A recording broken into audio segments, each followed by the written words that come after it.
બનાસકાંઠા જિલ્લા ખોરાક અને ઔષધ નિયમન તંત્ર દ્વારા ખાદ્ય પદાર્થોમાં થતી ભેળસેળ રોકવા માટે કડક તપાસ અભિયાન હાથ ધરવામાં આવ્યું છે.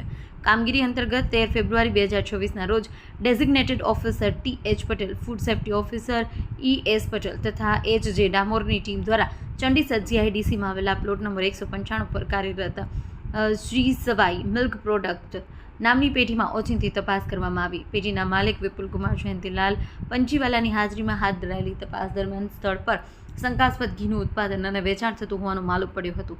તંત્ર દ્વારા કરવામાં આવેલી કાર્યવાહીમાં પેઢીમાંથી હેલ્થ પ્રીમિયમ, શુદ્ધ ઘી તથા ઘી એમ કુલ 2 શંકાસ્પદ નમૂનાઓ પૃથ્થકરણ માટે લેવામાં આવ્યા છે. નમૂના લીધા બાદ અધિકારીઓએ બાકીનો જથ્થો સ્થળ પર જ જપ્ત કર્યો છે, જેમાં હેલ્થ પ્રીમિયમ શુદ્ધ ઘીના 500 મિલિયનના 2400 નંગ, જેની અંદાજિત કિંમત 7,78,375 થાય છે, જેની 40 કિલોગ્રામ લૂઝ ઘી મળી આવેલું અંદાજે ₹7,93,975નો મુદ્દામાલ સીઝ કરવામાં આવ્યો છે. ખોરાક અને ઔષધ નિયમન તંત્ર દ્વારા મામલે જવાબદાર વ્યક્તિઓ વિરુદ્ધ food safety and standard act 2006 હેઠળ કાયદેસરની કાર્યવાહી હાથ ધરવામાં આવી છે.